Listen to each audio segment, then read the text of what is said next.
Ao longo do mês de abril, nós vamos estar a viajar pelo livro de Neemias e a descobrir uma história de reconstrução. Não só de muralhas, mas de fé, de esperança, de visão. Será que tu precisas de uma reconstrução assim na tua vida? Talvez Deus esteja a chamar-te, como fez com Neemias, para que tu possas arregaçar as mangas e meter mãos à obra. Vem descobrir mais connosco a cada semana. Vem fazer parte desta viagem.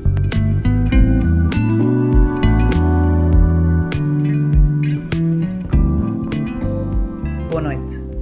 Chegamos a meio das nossas noites de ensino e quão bom tem sido esta viagem. É para mim um prazer ter-vos a bordo desta viagem e eu acredito que Deus vai falar poderosamente às vossas vidas hoje. Vamos orar. Deus, que tu possas estar presente ao longo de todo este processo de reconstrução nas nossas vidas, Pai. Nós não queremos fazer nada sem Ti e nós queremos que tu possas falar connosco hoje, que o Teu Santo Espírito possa desbloquear coisas na nossa visão que não estavam lá antes, que não estávamos a ver antes e que ao longo deste tempo que nós possamos ser equipados com ferramentas para fazer a Tua boa obra. Em nome de Jesus nós oramos. Amém. No último episódio, nós deixámos Neemias num processo de ser atacado por críticas, desânimo e a ver a tarefa que Deus lhe tinha dado para as mãos a tentar ser sabotada pelos inimigos do povo de Deus. Sanbalate, Gesem e Tobias, os seus principais inimigos, eram persistentes e não iriam desistir até pararem a obra. As muralhas estavam na reta final da sua construção, o povo estava animado, mas a verdade é que se seguiram ainda vários ataques, que o podemos ler ao longo do capítulo 6 de Neemias. Cartas pessoais a convidar Neemias para se encontrar a sós com os seus inimigos fora das muralhas. Mas Neemias não era parvo nenhum. Ele rejeitava as repetidas ofertas de Sanbalate, Gesem e Tobias. A certo ponto, Sanbalate envia até uma carta aberta. Não mais uma carta privada, num envelope privado. Desta vez, o mensageiro trazia uma carta aberta para que todos ouvissem. Era a última tentativa de destruir a Neemias. Se eles não pudessem matar fora das muralhas, eles iriam tentar uma última vez, pelo menos, destruir a sua reputação. Vamos ler as observações intimidantes e ameaçadoras desta carta aberta, versículos 6 e 7. Entre as gentes se ouviu, e Gesem diz que tu, Neemias, e os judeus intentais revoltar-vos, pelo que edificais o muro, e que tu te farás rei deles, segundo estas palavras, e que puseste profetas para pregarem de ti em Jerusalém, dizendo: este é o rei em Judá. Ora, o rei o ouvirá, segundo estas palavras. Vem, pois, agora e consultemos juntamente. Sabes, permite-me explicar com outras palavras o que é que esta carta estava a dizer. Estava a dizer mais ou menos assim: Neemias, tu não vieste quando nós enviámos o nosso convite e por isso agora nós vamos expor a verdade. Planeamos trazer tudo à luz. Queremos que todos saibam duas coisas. Primeiro, quando vieste a Jerusalém, vieste com um motivo maligno. Não era para construir o muro, vieste com o propósito de reunir um grupo de pessoas ao teu redor para poder liderar uma revolução. Além disso, o teu método também é maligno. Queres ser o rei e então estás a espalhar profetas por toda a terra para proclamar que Neemias será o rei, não Artaxerxes. Então vamos enviar as palavras de volta ao rei da Pérsia. Aí tu já virás e nos vais querer visitar. Vocês sabem com o que é que nós estamos aqui a lidar? O que nós estamos aqui a lidar chama-se de boatos. E era isso que eles estavam a levantar sobre Neemias. Uma das características de um boato é que a fonte nunca é citada. Na verdade, a fonte raramente é conhecida. O versículo 6 afirma, é relatado entre as gentes. Quem é a fonte deste relatório? O versículo 6 também revela a falsa conclusão de que Neemias será o rei de acordo com esses relatos. Um boato é notado, em primeiro lugar, porque a fonte nunca é declarada. Um boato é conhecido pelo seu exagero e imprecisão, e um boato leva à mágoa pessoal e a mal-entendidos. Qual foi o resultado desse boato a respeito de Neemias? O boato acabou por o magoar. E, na verdade, tinha sido feito para o magoar. As pessoas que espalham intrigas e boatos invariavelmente demonstram falta de sabedoria, e era este o caso dos inimigos de Neemias. A sabedoria força a pessoa a fazer perguntas perspicazes como: é necessário eu dizer isto? Será que esta informação é confidencial? Eu tenho algum direito em relação a transmitir isto? Será isto que eu estou a dizer verdade sequer?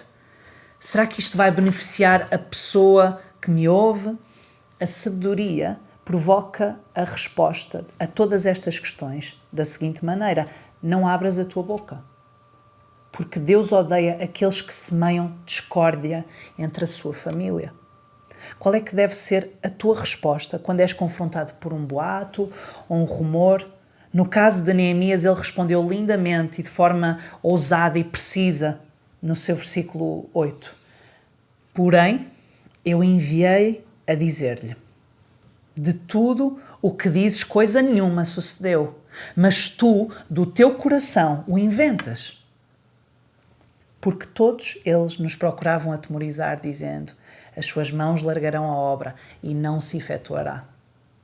É impossível para um líder ou para qualquer pessoa com um espírito sensível não ser ferido por um boato.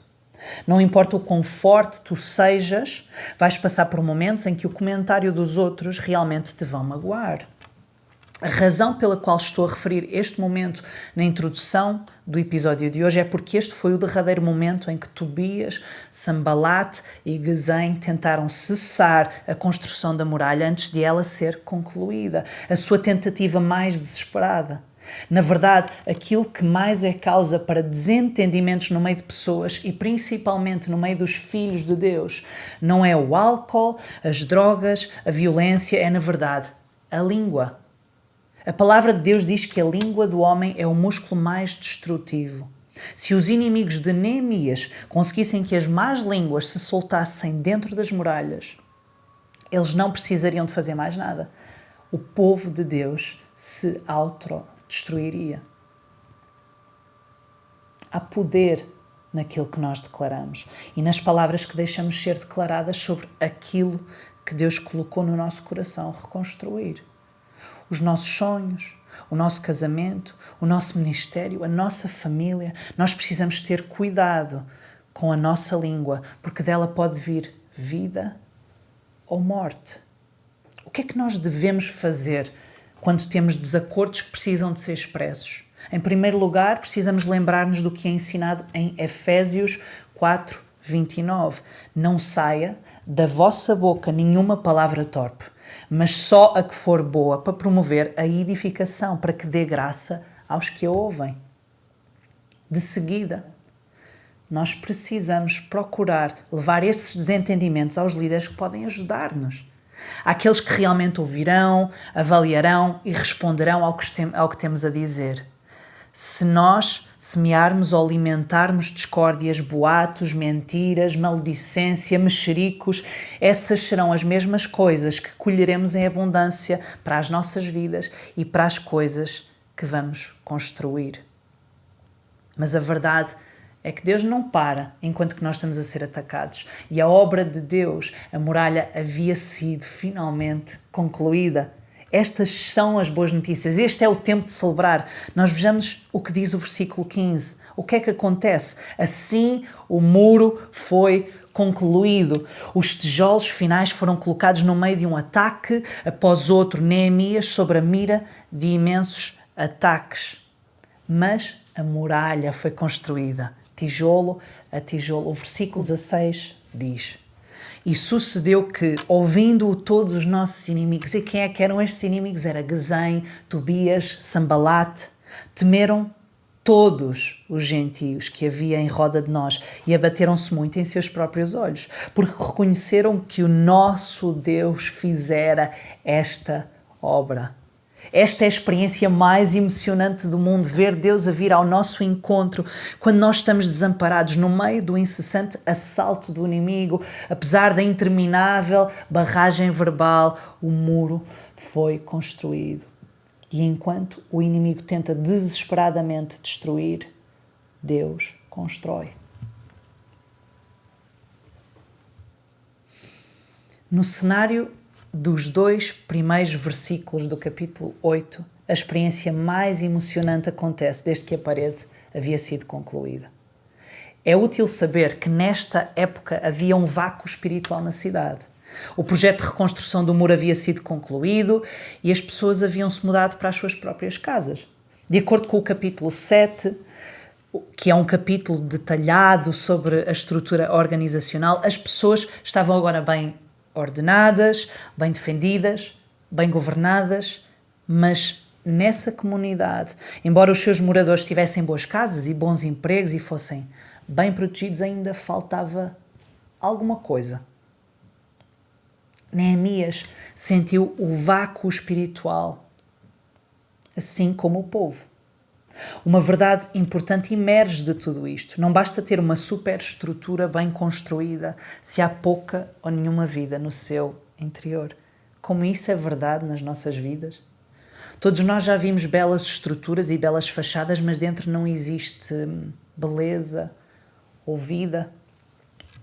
Sabes, eu acredito que nesta viagem, pelo livro de Neemias, Deus esteja a falar à tua vida. Ele talvez já te constrangeu com ruínas e escombros na tua própria vida, partes de ti que precisam de ser reconstruídas e cuidadas. Ele, ao longo desta jornada, já colocou algumas pessoas no teu pensamento que são parte dessa reconstrução. E talvez já tenhas até dado passos para que Deus volte a colocar vitalidade naquilo que em ti parecia estar morto, estéril, esquecido. Mas como é que agora que as muralhas já estão reconstruídas e o trabalho está aparentemente terminado, como é que há também crescimento além do que havia antes? Sabes, Deus quer que vivamos com vida e vida em abundância. E a sua promessa é que Ele é capaz de fazer bem mais do que nós pensamos ou imaginamos. Deixa-me dizer-te uma coisa. Deus não só tem a capacidade para te suportar na reconstrução, mas é da vontade dEle que haja saúde e vida e longevidade naquilo que foi reconstruído. Deus não só tem uma reconstrução para ti, para a tua vida, mas um renascimento dessas coisas que estavam mortas. E é sobre isso que nós vamos falar na segunda parte destas noites de ensino. Agora que a reconstrução está completa, como vamos nós manter a longevidade daquilo que nós reconstruímos? Pensemos no livro de Neemias como sendo dividido em 2 secções principais. Nos primeiros 6 capítulos há a reconstrução de um muro, de uma muralha.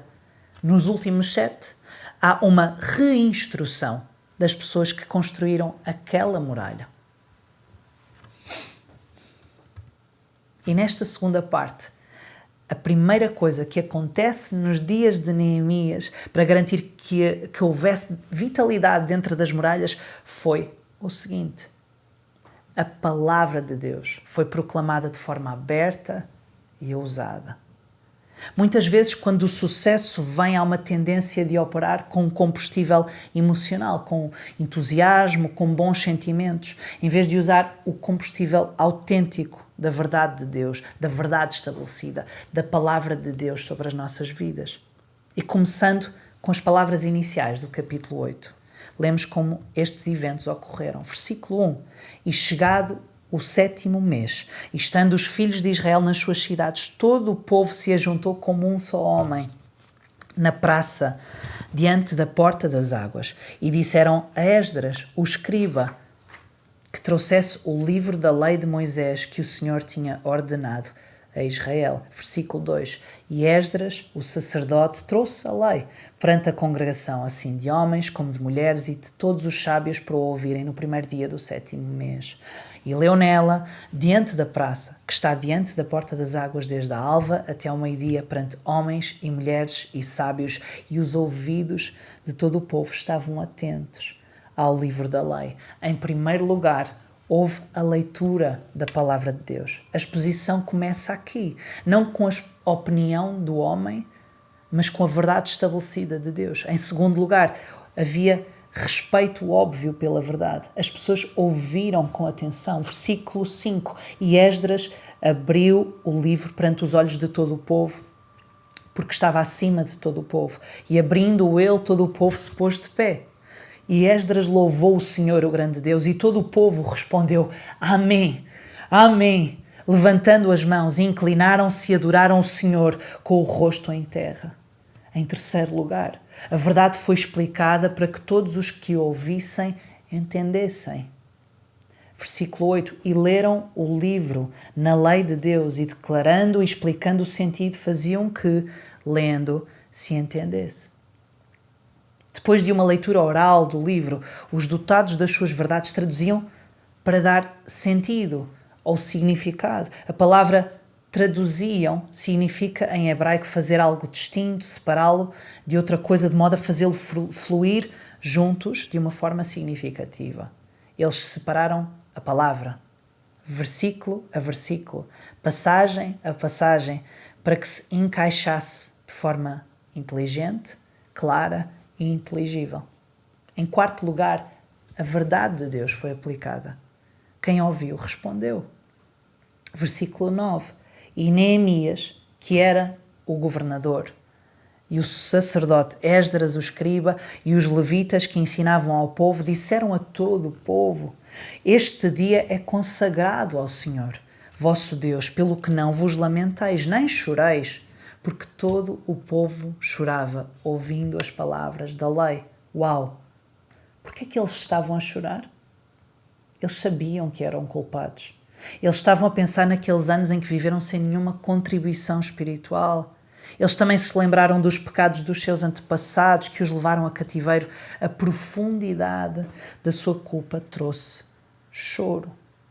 Mas neste momento de culpa, Neemias levantou-se e disse: Olha, agora parem com isso. Deus está a perdoar-vos. Vamos seguir em frente. Este é um dia santo. Este não é um dia para chorar. Este é um dia para celebrar. E então, no versículo 10, a multidão é instruída. Ide e comei as gorduras, bebei as doçuras, e enviai porções aos que não têm nada preparado para si, porque este dia é consagrado ao nosso Senhor, portanto não vos entristeçais. E agora vem uma passagem que nós conhecemos muito: porque a alegria do Senhor é a vossa força. O versículo 12 diz-nos que eles aplicaram isto pessoalmente. Então todo o povo se foi a comer e a beber e a enviar porções e a fazer grandes festas, porque entenderam as palavras que lhes fizeram saber. O povo de Jerusalém havia tido o seu primeiro culto, tal como nós temos. E é tão importante nós podemos fazer parte de uma comunidade, podemos fazer parte de um culto, assim como Neemias e o povo tiveram no início desta reinstrução do povo. Isto mostra um renascimento.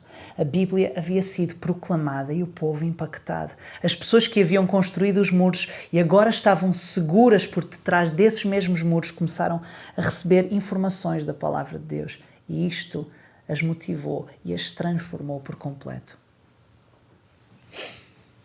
Durante um dia inteiro, o povo de Jerusalém reuniu factos sobre as Escrituras, ouviu-as com atenção, obtiveram um conhecimento superficial, absorveram uma compreensão dos factos para que o seu reservatório de conhecimento bíblico fosse ampliado. Eles receberam informações, sim, mas não um discernimento. Isto viria mais tarde. Vejamos o versículo 13 do capítulo 8.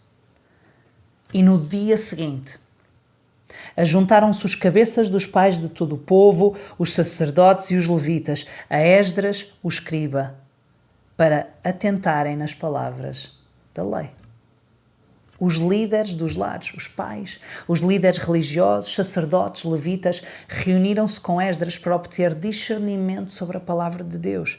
A palavra discernimento é traduzida de um verbo hebraico que significa ser prudente, isto é, ser sábio, ter previsão. É a ideia de sermos perspicazes na gestão prática dos nossos assuntos diários. Nós precisamos perceber que um vasto conhecimento dos factos bíblicos não é garantia de discernimento sobre a palavra de Deus. Nós podemos ter a verdade a ser ensinada sistematicamente, versículo a versículo, ano após ano, e ainda não teres discernimento. É trágico, mas é verdade. O versículo 13 menciona que os chefes das casas de todo o povo, os sacerdotes e os levitas estavam reunidos para ouvir Esdras. Eu tenho a certeza que alguns deles eram mais velhos do que Esdras. Alguns eram avós, outros eram escribas. Estes homens eram até membros, se calhar, do grupo de amigos de Esdras. Contudo, eles disseram-lhe: ensina-nos. Eles realmente queriam aprender mais sobre a palavra de Deus. Parte da riqueza das informações que Deus tem para a tua vida vai aparecer na tua vida através dos teus amigos, dos teus iguais, mas também daqueles até que tu consideras que não têm nada para te ensinar. Contudo, a atitude do teu coração precisa de ser a correta. Sabes, algumas pessoas vêm às reuniões ou aos cultos da igreja e isso não faz nada nos seus corações. Na verdade, isso até os desativa. Outros, porém, parecem ter uma fome da presença de Deus insaciável. Assim como esponjas, eles ficam cada vez maiores espiritualmente. Eles obtêm mais da água da vida e crescem mais e mais e mais. São aquelas pessoas que nós olhamos e dizemos: uau, eu quero ser como eles. Esta fome deles é a coisa mais emocionante que eu já vi na minha vida. Qual é que é a diferença entre estes dois tipos de pessoas? É a atitude. Eles têm um espírito ensinável. O sol já foi preparado e o coração deles está aberto e está a dizer: bem-vindo, Deus, fala comigo hoje. E quando ele fala, que mudança notável. Mas a pessoa com uma atitude não ensinável, um coração fechado, nunca obterá discernimento até que as suas entranhas sejam transformadas. Para obter entendimento, nós precisamos de tempo. Tempo para pensar, para meditar, para absorver. Em seguida, nós precisamos estar com as pessoas certas, porque muitas vezes o entendimento vai passar de uma vida para a outra. E, finalmente, para obter entendimento, nós precisamos manter a atitude correta, uma mente aberta e uma mente ensinável. Quando nós avançamos além do superficial e nós obtemos entendimento e discernimento, duas coisas geralmente acontecem. Em primeiro lugar, andamos em total obediência e, em segundo lugar, descobrimos uma felicidade genuína. E agora, os líderes nos dias de Neemias estavam a experimentar algo assim. É espetacular. Vamos ler versículo 14. E acharam escrito na lei que o Senhor ordenara pelo ministério de Moisés que os filhos de Israel habitassem em cabanas, na solenidade da festa, no 7º mês. Assim, o publicaram e fizeram passar pregão por todas as suas cidades e em Jerusalém, dizendo: saí ao monte e trazei ramos de oliveiras e ramos de sambujeiros e ramos de murtas e ramos de palmeiras e ramos de árvores espessas para fazermos cabanas, como está escrito. Saiu, pois, o povo e de tudo trouxeram e fizeram para si cabanas, cada um no seu terraço e nos seus pátios e nos átrios da casa de Deus e na praça da porta das águas e na praça da porta de Efraim. Se tu puderes imaginar mentalmente esta cena, é inevitável tu começares a sorrir. Imagina, Deus disse-lhes para eles irem morar em cabanas. Pode parecer absurdo, mas aqueles homens adultos e inteligentes, aqueles avós, aqueles mestres, aquelas pessoas que eram responsáveis, os patriarcas, todos esses líderes respeitados, eles deveriam sair e buscar alguns galhos e varas e fazer cabanas para as suas famílias morarem. Consegues imaginar isto? Mas por obediência, eles construíram e viveram em cabanas como Deus havia exigido. Agora, imagina só os inimigos do povo de Jerusalém que estavam fora das muralhas a verem aqueles líderes tão respeitados a sair da cidade de fora para ir buscar paus e varas. Imagina a confusão neles. Eles estavam a olhar e a pensar: o que é que eles estão a fazer? E eles viam a alegria com que eles reuniram aquelas varas, aqueles paus. E depois de eles juntarem tudo aquilo que precisavam, voltavam para a cidade. E nós podemos imaginar Gesem, Tobias, Sambalate olharem por cima do muro e absorver aquela imagem. Sambalate deve ter balançado a cabeça com espanto e murmurado: uau, estes não constroem apenas péssimos muros, eles de certeza que não sabem até construir casas. Isto é ridículo. Mas independente do quão ridículo parecesse, as pessoas obedeceram ao que Deus estava a falar. Quando Deus te dá discernimento, não apenas conhecimento, nós então dizemos: Senhor, assume o controle da minha vida. Nada na minha vida é privado para ti. Aqui estão as chaves. A obediência total e sem reservas vem como resultado da obtenção de discernimento. Vejamos o que diz em Neemias 8:17. E toda a congregação dos que voltaram do cativeiro fez cabanas e habitou nas cabanas, porque nunca fizeram assim os filhos de Israel desde o dia de Josué, filho de Num, até aquele dia. E houve muito grande alegria. Uau! Os filhos de Israel obedeceram. Aqueles homens disseram: Deus diz para construir uma cabana, então nós vamos construir uma cabana. E por incrível que pareça, essas pessoas estavam mais felizes do que nunca. E houve muito grande alegria, escreveu Neemias. Eu não posso explicar como é que isto acontece, mas quando nós fazemos o que é certo, nós ficamos felizes. Não é notável? Como é que uma família numerosa podia viver feliz dentro de uma pequena barraca, de uma pequena cabana? Eles estavam felizes porque estavam a ser obedientes à palavra de Deus. Isto estava a transformar a vida deles. Desde que os patriarcas em cada casa ganharam discernimento como líderes, eles obedeceram ao Senhor e Deus lhes deu felicidade. E a força do povo de Jerusalém começava a dar frutos. Não apenas no plano físico, com a força dos seus muros, das suas muralhas, mas também no interior, na reinstrução das pessoas. A oração deles, a mais longa oração registada alguma vez na Bíblia, que nós conseguimos ler de Neemias capítulo 9, de 5 a 38, revelou o seu arrependimento total e confiança em Deus. Ao considerarmos esta altura da história de Neemias, nós encontramos as pessoas ansiosas por alterar as suas vidas, a dizer: Deus, muda a minha vida, muda a minha história. Eles determinaram fazer as coisas na ordem da sua importância. E aquilo que era mais importante era aquilo que Deus falava em relação a eles. As prioridades deveriam vir primeiro. As pessoas estavam a lembrar-se do passado, aquilo que os seus antepassados tinham sofrido sem Deus, e estavam a dizer a Deus: Deus, nós não queremos que isto seja mais a nossa história. Nós queremos viver aquilo que Tu tens para nós. Sabes, nos detalhes da vida, Deus honra aquele que o honra. E tal decisão merece um lugar na lista das nossas prioridades. Os judeus haviam declarado que colocariam as primeiras coisas em primeiro lugar e nas suas casas e nas suas atividades comerciais. Eles queriam obedecer ao que Deus havia declarado. Eles prometeram que o obedeceriam nos seus lares. E lembrem-se, guardem isto, que o obedeceriam nos seus lares, que não entregariam os seus filhos e filhas aos povos das terras vizinhas, prometeram que obedeceriam ao mandamento do sábado e que não fariam negócios naquele dia. Eles prometeram honrar a casa do Senhor, contribuir anualmente, cuidar dos levitas, zelar pela prosperidade da casa de Deus. Eles tinham percorrido um longo caminho desde o cativeiro, desde a escravidão, e agora eles tinham uma cidade que era segura. Eles tinham uma nova compreensão da palavra de Deus e do seu amor por eles. E eles queriam entregar a sua vida exclusivamente a Deus. Nós encontramos neste momento o clímax de uma história de reconstrução, de encontrar propósito novamente, de voltar para casa, de retornar aos caminhos do Pai, de renascimento como povo de Deus. E eu acho que é um bom momento para nós encerrarmos o nosso episódio de hoje com este travozinho bom na boca. Hoje aprendemos muitas coisas.